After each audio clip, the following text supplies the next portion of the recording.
सलाम मसनून आदाब।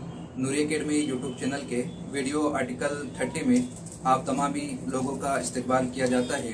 जैसा कि आप तमामी सब्सक्राइबर जानते हैं कि नूरी अकेडमी यूट्यूब चैनल पर 27 ऑडियो लेक्चर हम अपलोड कर चुके हैं और 2 वीडियो लेक्चर आपने देखे हैं जो कि बेस्ड थे यूजीसी नेट और रियासती सतहों पर मुनक्किद होने वाले स्टेट एलिजिबिलिटी टेस्ट पर।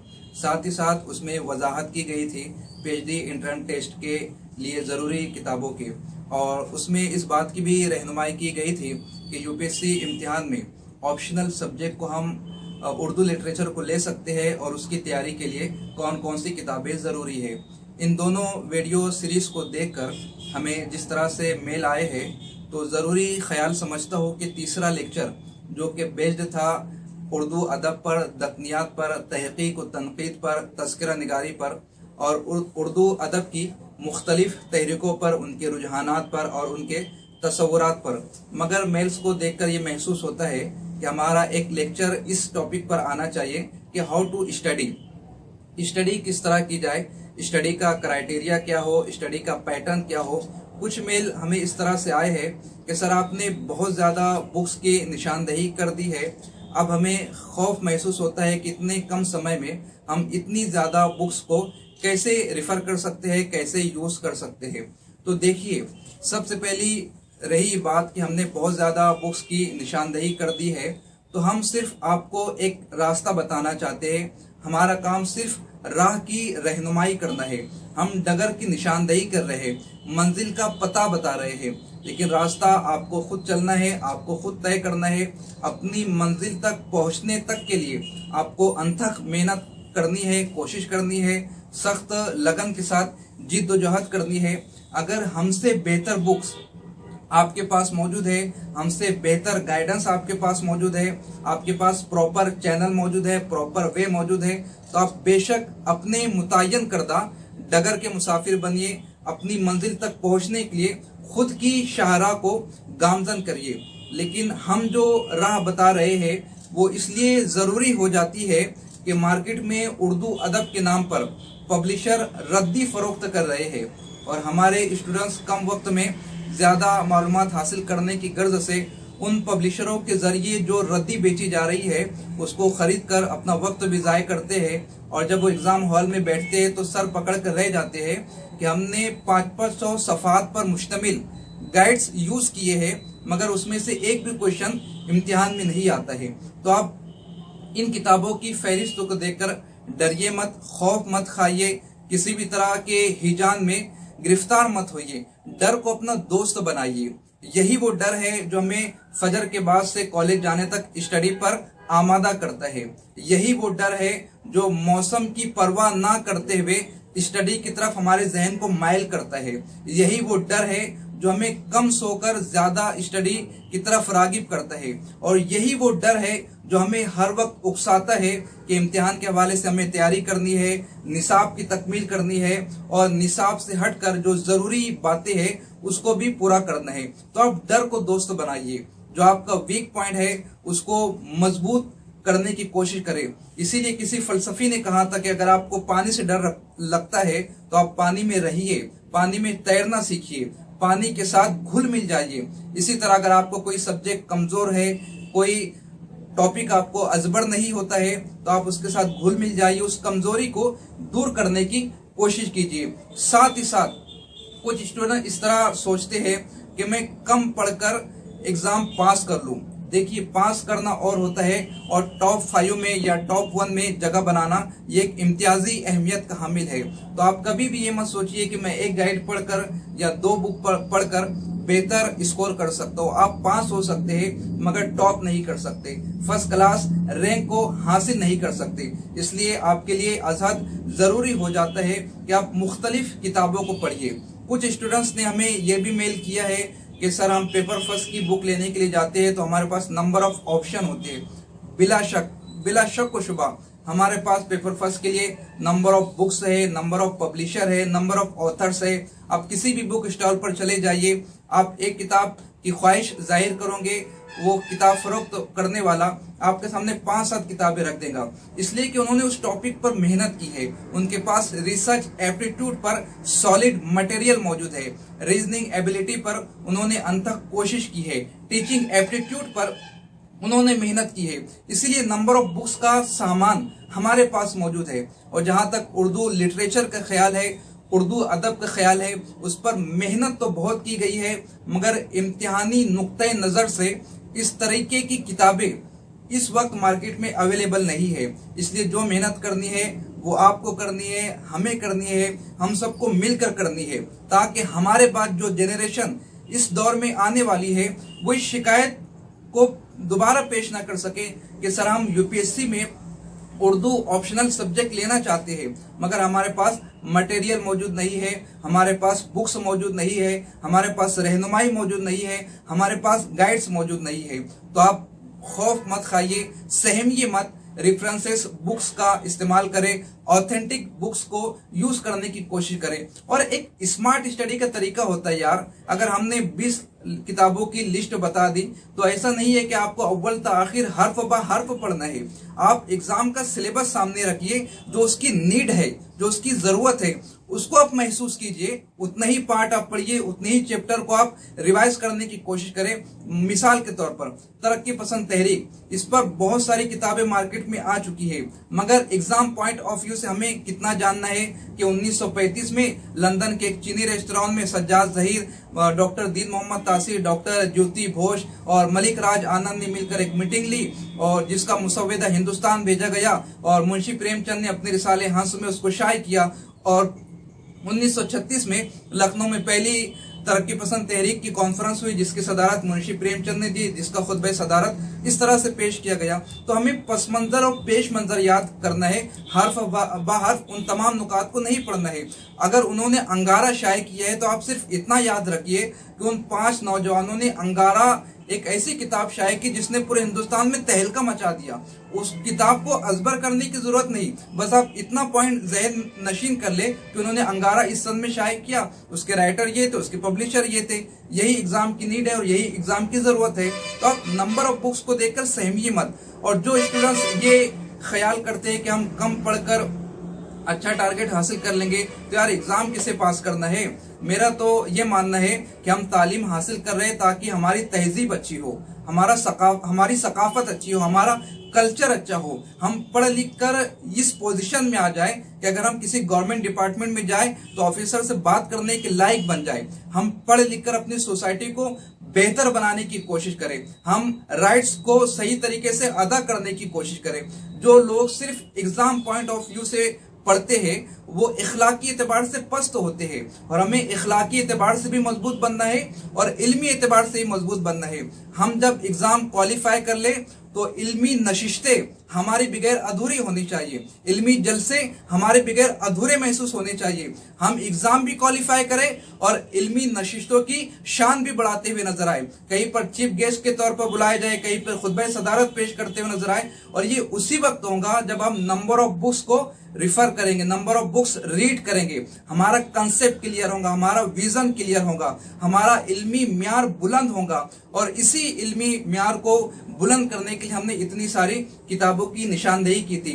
मेरे मुशफिक, मेरे मेहरबा, करम फरमा, इस वक्त इंडिया के चीफ इनकम टैक्स कमिश्नर हजरत सैयद मोहम्मद अशरफ माहरवी वो अपने उस्ताद गिरामी काजी अब्दुल सत्तार साहब का इंटरव्यू ले रहे थे जश्न रेख्ता में। तो उस वक्त इल्मी म्यार पर जब बात निकली तो काजी अब्दुल सत्तार साहब ने यही कहा था कि इस वक्त यूनिवर्सिटियों में, सीनियर कॉलेजेस में ऐसे बहुत सारे प्रोफेसर्स मौजूद हैं जिनका म्यार इतना पस्त है कि उन्हें प्राइमरी टीचर होना चाहिए। और हमारी प्राइमरी स्कूलों में ऐसे बहुत सारे असातिज़ा मौजूद है जिनका इल्मी म्यार इतना बुलंद है कि उन्हें यूनिवर्सिटियों में होना चाहिए, सीनियर कॉलेज में होना चाहिए। तो हम इस तरह से पढ़ाई करें कि लोग हमारी सलाहियतों का लोहा माने, हमारे इल्मी रोब दबदबे के वो कायल हो जाए। कम पढ़कर एक दो किताब पास पढ़कर सिर्फ स्कोरिंग मार्क्स हासिल कर लेना और बात है। मारूजी इम्तिहानात के लिए, कॉम्पिटिटिव एग्जाम्स के लिए हमें अनथक मेहनत करनी होगी, सख्त जिद्दोजहद करनी होगी, तभी जाकर हम कामयाब हो सकते हैं और सक्सेस हासिल कर सकते हैं। आप यकीनन आपको ऐसे लोग मिले होंगे कि मैंने कम पढ़ा है, मगर आप उनका तनासुब देखिए, उनका रेशो देखिए, ऐसे बहुत कम होंगे जो कम पढ़कर क्वालिफाई किए होंगे। और हमने अपने पहले ही लेक्चर में बयान किया था कि हिकमत कोई चीज़ होती है, कुदरत कोई चीज़ होती है, मनशाई इलाही भी कोई चीज़ होती है। आपको यकीनन सोसाइटी में ऐसे अफराद मिल जाएंगे जो कम पढ़कर लकीली तकदीर के बेस पर क्वालिफाई हो चुके होंगे, और आपको ऐसे 50 मिलेंगे जो अनथक मेहनत करते हैं फिर भी पास नहीं हो सकते। आप मेहनत करें, वालिदैन से दुआएं ले और फैसला अल्लाह रब्बुल इज्जत की जात पर छोड़ दे। मेहनत करना हमारा काम है और सिला अता करना, समर अता करना ये अल्लाह रब्बुल इज्जत की कुदरत में है। और आप बराए करम नाकाम लोगों से मशवरा मत लीजिए। नाकाम लोग अजीब अजीब तरह की बातें करते हैं। अगर कोई कम पढ़कर पीएचडी कर रहा है तो उसके लिए मैं कहना चाहूंगा कि प्रोफेसर इब्ने कवल ने अपने मजमून में लिखा है कि अगर 100 लोग पीएचडी करते हैं तो उसमें से 85 थेसिस ऐसी होती है जो शाये करने के लायक ही नहीं होती। यानी सिर्फ पढ़ लेना, थेसिस लिख लेना और यूनिवर्सिटी से पीएचडी की डिग्री एजाजी तौर पर हासिल कर लेना ये और बात है। इल्मी एतबार से मुनफरिद होना, मुमताज होना ये अलग इनफरादियत का हामिल है। अब्राहम लिंकन से किसी ने कहा था कि मैं आपको 6 घंटा देता हूँ, आप इस दरख्त को काट कर बताइए। अब्राहम लिंकन ने कहा कि अगर आप मुझे 6 घंटा देते हो तो मैं 4 घंटा अपनी कुल्हाड़ी को तेज करने में लगाऊंगा और 2 घंटे में उस दरख्त को काट लूंगा। पता ये चला कि हमारा जो टारगेट है उसके लिए हमें ज्यादा मेहनत करनी है, ज्यादा वक्त देना है। ये नहीं कि हम फौरन क्वेश्चन पेपर प्रीवियस ईयर के लेकर बैठ जाए और उसको सॉल्व करने के लिए बैठ जाए। जब हमारा बेस ही क्लियर नहीं है, हमारा कंसेप्ट ही क्लियर नहीं है तो हम उसको सॉल्व नहीं कर सकते। पहले हम बुनियादी तौर पर मजबूत बने, अपने बेस को मजबूत बनाएं, इल्मी एतबार से पुख्तगी हासिल करें, उसके बाद हम इस तरफ जाने की कोशिश करें। कामयाबी के लिए सिर्फ 2 नुस्खा बताए गए हैं, एक सख्त मेहनत और दूसरे मुस्तकिल मिजाजी। मेहनत भी करना है और रोजाना करना है। ऐसा नहीं कि बस आज एग्जाम की डेट जाहिर हुई तो हम खड़े हो गए कि अब तो मुझे पढ़ना है, 4-6 दिन हम उसी हालत में रहे और फिर 1 हफ्ते के बाद हमारा वो मोटिवेशन खत्म हो गया और हम फिर पुरानी रविश पर आ जाए। ऐसा नहीं, आप रोजाना 1 घंटा पढ़िए मगर साल भर पढ़िए। आप रोजाना 2 घंटा पढ़िए लेकिन मुसलसल पढ़िए। और ये भी याद रखिए कि लेक्चर को सुनने के बाद, मोटिवेशनल स्पीच को सुनने के बाद हम फौरी तौर पर तब्दील नहीं होंगे।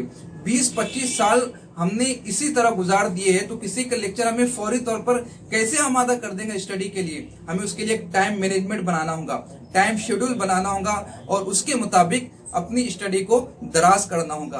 अच्छा, टाइम शेड्यूल बनने के बाद भी उस टाइम शेड्यूल में ढलने के लिए हमें हफ्ता 15 दिन लग जाएंगे, महीना लग जाएगा, तब कहीं जाकर हम उस शेड्यूल के मुताबिक जिंदगी गुजार सकते हैं। तो इस तरीके से आप स्टडी करने की कोशिश करें। मैनेजमेंट के साथ साथ आप पॉइंट वाइज स्टडी करें। जब भी आप स्टडी के लिए बैठे तो अपने टेबल पर आपका हाईलाइटर हो, अहम नुकात को आप हाईलाइट करते चले या कॉपी में उन तमाम नुकात को लिखते हुए चले, ताकि एग्जाम से कुछ दिन पहले आप उन्हीं नुकात को रिवाइज कर ले और इस तरीके से आप मुकम्मल किताब का रिवीजन आपका कम समय में हो जाएगा। साथ ही साथ स्ट्रेस को अवॉइड करें कि अभी बस 2 महीने का अरसा बाकी है, मेरी मुकम्मल स्टडी किस तरह से होगी, मेरा सिलेबस किस तरह से कवर होगा। आप मुकम्मल एफर्ट के साथ उन 2 महीनों में मेहनत करें और यकीनन अगर आपने कंप्लीट एफर्ट उसमें लगाया तो कुछ न कुछ आप जरूर हासिल कर लोगे, बड़ा अचीवमेंट आपको मिल सकता है। साथ ही साथ आप प्रॉपर स्लीप लीजिए, यानी 7 से 8 घंटा आप सोइए और उसके बाद स्टडी करने की कोशिश करें। बहुत सारे स्टूडेंट 8 घंटा, 5 घंटा या 9 घंटे की दौड़ में नींद को अवॉइड कर देते हैं। जहन की एक कैपेसिटी होती है, माइंड एक्सेप्ट करने का एक पैमाना होता है, सिर्फ उतनी ही चीजों को वो एक्सेप्ट कर सकेगा जब तक कि आपका माइंड फ्रेश है। उसके बाद आप जाग तो रहे होंगे मगर आपका दिमाग उन चीज़ों को कबूल करने से इनकार कर रहा होगा। इसलिए आपके लिए ज़रूरी है कि एग्ज़ाम हो या कंटिन्यू स्टडी का पैटर्न हो, आप मुकम्मल नींद लेने की कोशिश करें, प्रॉपर डाइट आप हासिल करें ताकि आप सेहत के एतबार से भी मजबूत बने रहे। साथ ही साथ सेल्फ मोटिवेटेड बनने की कोशिश करें, यानी कि जब भी आपको ऐसा महसूस होता है कि मैं स्टडी में पिछड़ रहा हूँ या मेरा सिलेबस कवर नहीं हो रहा है या मैं हिम्मत हार रहा हूँ या बार बार अपना ज़मीर हर 8-15 दिन के बाद, महीने भर के बाद ये सवाल अपने से करता है कि यार ये मुझसे नहीं हो पाएगा, मैं इस एग्ज़ाम को क्रैक नहीं कर पाऊंगा, तो आप उस वक्त मोटिवेशनल स्पीच को पढ़िए, अच्छे राइटर्स की बुक पढ़ने की कोशिश करें, ऐसे सेलिब्रिटीज़ तलाश करें जिन्होंने मेहनत के साथ और परेशानियों के साथ, तकलीफों के साथ बड़ा अचीवमेंट हासिल किए हैं। आप उनकी जिंदगी को देखिए, उन्हें आइडियल बनाइए और आप उसके एतबार से मेहनत करने की कोशिश करें। या फिर आप जहां कहीं कमजोर पड़ रहे हैं तो अपने वालिदैन का चेहरा अपनी निगाहों के सामने लाए कि यार उन्होंने कितनी मेहनत से मुझे इस मंजिल तक पहुंचाया है, अब मैं यहाँ पर हार जाऊंगा तो उन्हें क्या जवाब दूंगा, उनका चेहरा मैं किस तरीके से फेस कर सकूंगा। आप अपनी खुशी के साथ साथ अपने वालिदैन के चेहरे पर मुस्कुराहट लाने के लिए मेहनत करें, सख्त कोशिश करें और बार बार अपने ज़मीर से सवाल करें कि मेरा पढ़ना क्यों ज़रूरी है, मेरा एग्ज़ाम पास होना क्यों ज़रूरी है। आप ज़्यादा से ज़्यादा पढ़िए। मैं अक्सर जब भी गेस्ट लेक्चर के लिए मुख्तलिफ कॉलेजों में जाता हूँ तो वहाँ की स्टूडेंट से यही बात कहता हूँ कि आप पढ़ाई करें, आप अपने वक्तों को ज़ाया ना करें, इसलिए कि अगर आप नहीं पढ़ रहे हो तो दुनिया में बहुत सारे स्टूडेंट आपकी जगह पढ़ाई कर रहे हैं। जब आप खेल कूद रहे होंगे तो बहुत सारे लोग पढ़ाई कर रहे होंगे और जब उनसे आपका सामना होगा तो पढ़ाई करने वाले आपको शिकस्त दे देंगे। तो आप उनके मुकाबले के लिए पढ़ाई करें, मेहनत करें, सख्त जिद्दोजहद से काम लेने की कोशिश करें, इसलिए कि कामयाबी का कोई शॉर्टकट नहीं है। सिर्फ 2 नुस्खा बताया गया है, हार्ड वर्क एंड कंसिस्टेंसी, सख्त मेहनत और मुस्तकिल मिजाजी। इसी से आप कामयाब हो सकते हैं, इसी से आप कामरान हो सकते हैं। बिहम्दी ताला मैं खुद MS सेट क्वालिफाई किया और आपकी दुआ से मुझे ये एजाज़ है कि शहर मालेगांव में सेट एग्ज़ाम क्वालिफाई करने वाला मैं पहला स्टूडेंट हूँ। यूनिवर्सिटी में पेट एग्ज़ाम में मैंने 2nd टॉप किया। जर्नलिज्म में पूरे महाराष्ट्र में मैं अव्वल आया हूँ और पूरे हिंदुस्तान में हमारा 4था नंबर आया है। तो ये जो रिजल्ट आ रहा है ये मेहनत का नतीजा है, ये वालिदैन की दुआओं का समरा है।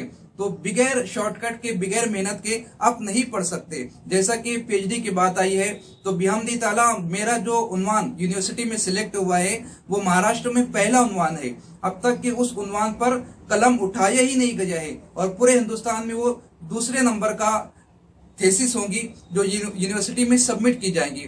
तो इस तरीके से आप अछूते उन्वानात पर उसी वक्त कलम उठा सकते हो, उसी वक्त बोल सकते हो जब आपके पास हार्ड स्टडी होंगी। हार्ड स्टडी के जरिए से मटेरियल होगा, कंसेप्ट क्लियर होगा, एक विजन होगा। तो यही चंद नुकात मुझे आपके सामने पेश करने थे। हम जो आपको बता रहे हैं या दूसरे टीचर्स जो आपको बताते हैं वो सिर्फ आपकी रहबरी करते हैं। अगर आपके पास उससे बेहतर विकल्प मौजूद है तो आप उसे मुंतखब कीजिए, उसके थ्रू आप जाइए, डर को आप अपना दोस्त बनाइए और किसी भी तरह से खौफ मत महसूस कीजिए। जो भी आपका वीक पॉइंट है उसको मजबूती में तब्दील करने की कोशिश करें। टाइम शेड्यूल बनाए, प्रॉपर डाइट ले, प्रॉपर स्लीप ले, स्ट्रेस को अवॉइड करें और शेड्यूल के एतबार से हर एग्जाम के मुताबिक एक शेड्यूल के एतबार से हर एग्जाम को क्रैक करने की कोशिश करें। यही स्टडी का तरीक़ेकार है, यही स्टडी का पैटर्न है, यही स्टडी का तरीक़ेकार है। अगर आपको लेक्चर पसंद आ रहे हैं तो आप लाइक करें, कमेंट करें, साथ ही साथ हमारे चैनल को सब्सक्राइब करें और अगर आपको कोई खामी नजर आती है तो बराए करम हमें मेल के जरिए से मुतला फरमाएं ताकि हम अगले लेक्चर सीरीज में उसको दूर करने की कोशिश करें।